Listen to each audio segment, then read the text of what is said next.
Hey everyone and welcome to Jamie TV. In my last little quickie video I took 8 tracks of drums that I'd set up in Roosemaker's multibus out and turned them into real audio so that I could pull them into multitrack and demonstrate the multibus output from multitrack. Since making that video I've then EQ'd and mixed those drums. It's just an 8-bar loop, but what I'm going to do now is I'm going to export a stereo WAV of those 8 tracks mixed so that I can then use them to demonstrate what GlitchCore can do. If you take a quick look in multitrack here with me, you'll see that since my last video I've been and labelled each track appropriately, and down here in the window at the bottom you can see my 8 bits of drum audio for my 8-bar loop. And I'm going to click on effects at the top, switch that over to output bus so that you can see that each drum is going out on a different bus, and back in AUM you'll see that each of those instances of multitrack there is going out to mix bus A. And so all I need to do now to record this stereo mix down of 8 bars of drums is to ARM mix bus A, make sure we're at the beginning of the track, and then I will mute this microphone and press record.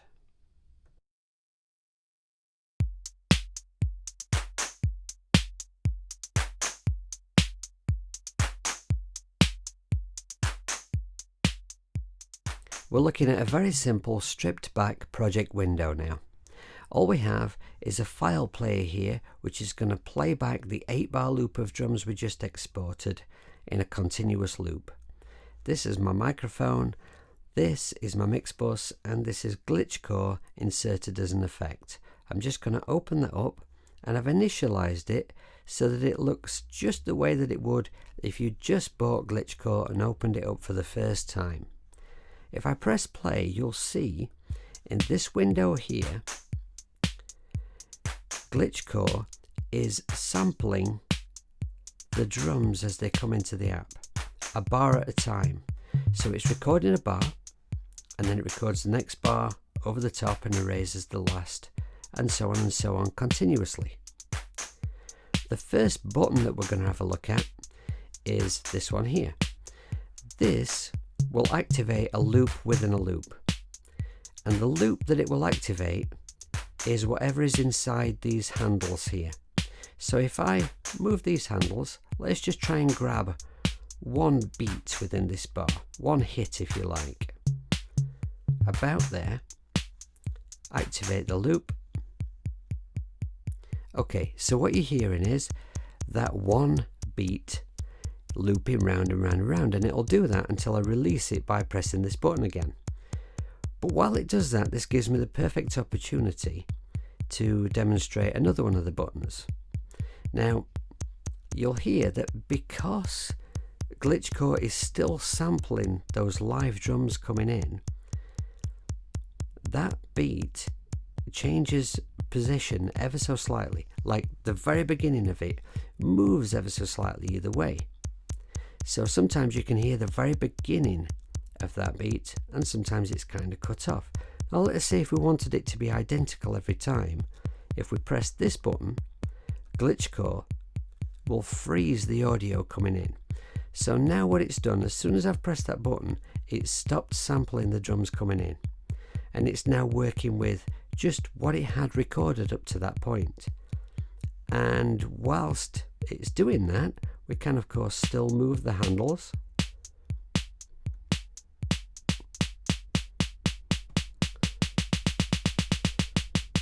to create all kinds of interesting effects. Okay, so let's release freeze now and the loop. Okay, right, what should we look at next? I know. Okay, the XY window here. What we have is we have a horizontal and vertical line. The horizontal I'm calling the X, and this, when we move it, this will create a glitch. You see where the red line is? So wherever I move it to is where the glitch is going to happen. and while I've got my finger pressed down, it's glitching. Right, now if I move it up, it will glitch faster. And the more I move it down, the wider and longer that glitch is. Okay, you can create all kinds of great sounds with that. And what you can do is, if you like, you can pre-position it. Let's say if you were jamming with a band. I mean, because GlitchCore is the kind of app you could use live. If you were really on it enough, you could use this with a live band. And you could have like a preset glitch, and at the right moment you press this button, which activates wherever this is preset. You'll see, I'll just do it.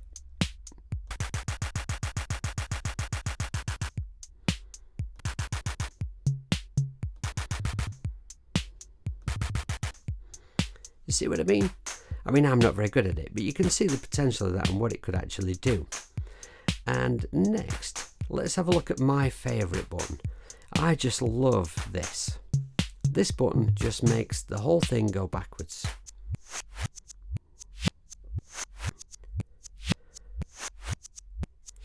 That's just awesome. Okay, now, next thing. What's the best way to explain this? On the right here, we have another window which I'm calling the glitch window. I don't know if it has a proper name. I don't know whether Alex named it anything. I don't know. I should probably have looked it up, but I'm calling it the glitch window. And what we do is, to activate it, we press this button. Now, wherever these blocks, my mouse is acting funny. It's kind of drunk, I think. I hope we're not going to have a problem here. Wherever these blocks are placed in this window will affect where GlitchCore slices up the audio and replaces it. Now, watch the red line.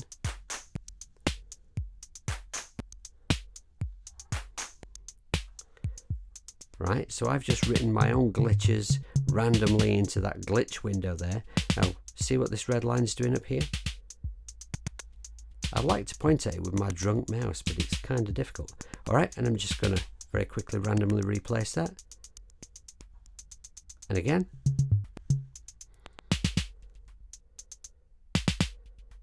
Alright.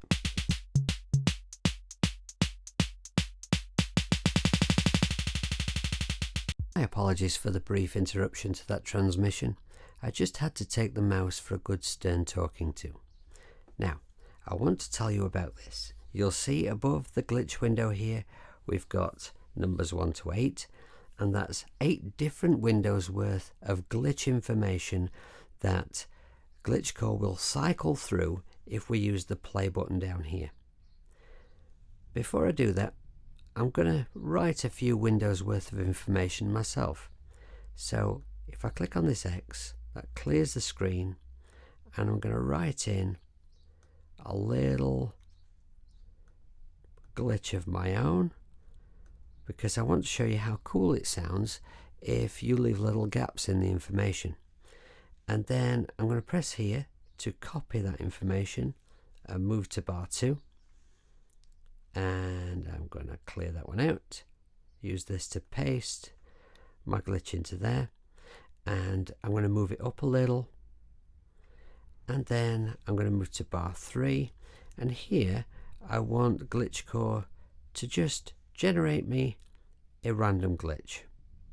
Okay, now you can see I could move the glitches up the screen, down the screen, left and right with these buttons here. Now I believe I currently have GlitchCore set to go through each bar twice before it moves on.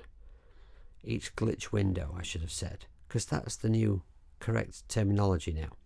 Okay, so let's play it first and then we'll check that. So let's go to bar 1 here, and we need the drums to be playing, of course. Activate the glitch window. Right, and then we press play and it starts to cycle through.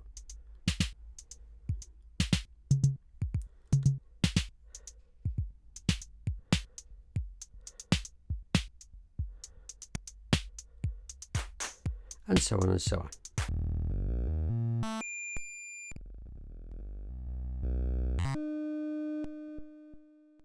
If we want to change the amount of times that GlitchCore will cycle through one glitch window worth of information before moving on to the next, we just go into the settings here. By the way, I'm using my fingers now, fingers on the screen. I've gone back to the old-fashioned way, the mouse is in the bin. And this value here next to play, you can't see me pointing, my apologies, but you'll see at the bottom of this list, which is in blue on the left, you'll see play, and to the right there's a plus and minus.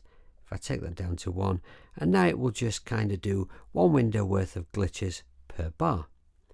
Right, let's see, we've got play activated down here. We need to activate the glitch window and we need to press play. Now GlitchCore is currently playing you a preset glitch called Intelligent, and it does come with some fantastic presets, my favourite of which is Dive Bomb. Now I'm just going to come out of GlitchCore and show you that if you're looking at this view of Alm, you do have, and apologies once again, I can't use my mouse as a pointer anymore, it's in the bin, it's dead.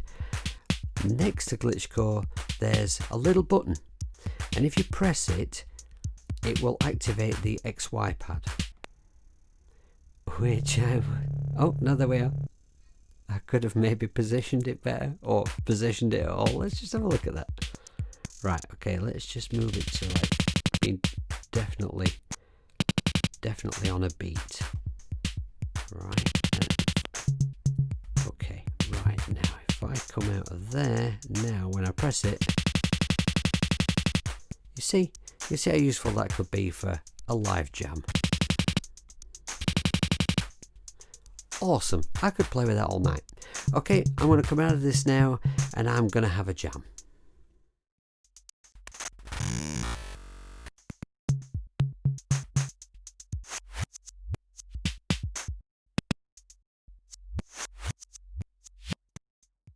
May I please apologise to you one more time for the dreadful behaviour of my mouse during the making of this video.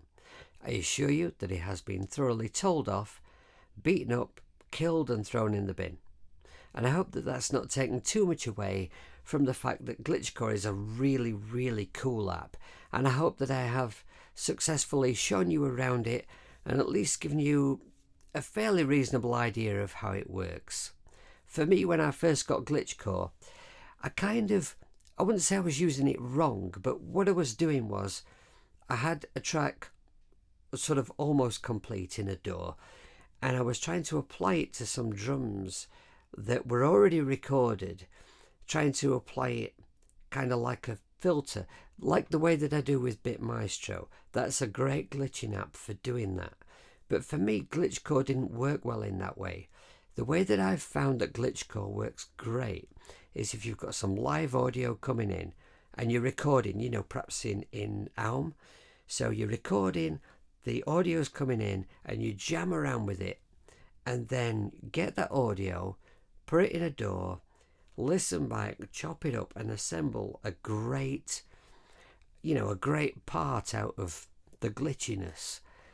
For me, I've had some great results that way. And it works on lots of different instruments. I've used it on bass very effectively. I've used it on synths quite a lot.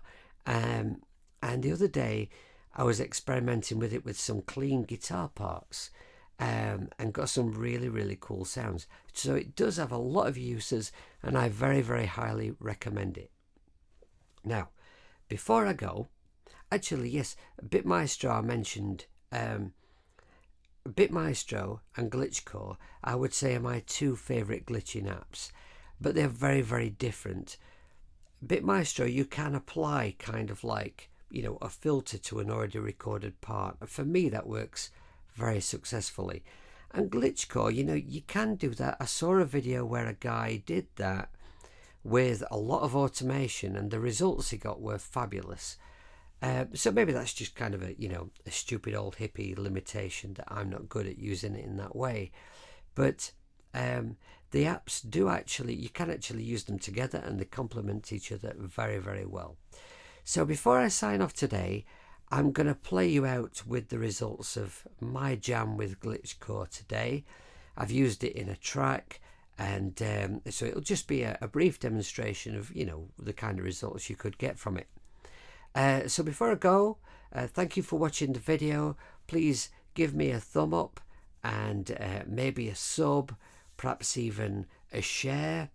And if you would like to support the channel in any way, or look at my Patreon, check out my website, check out my latest releases, whatever, all the information is down below. And please feel free to follow me, add me, whatever, on any social media you like. So until I see you next time, take care of yourself and behave.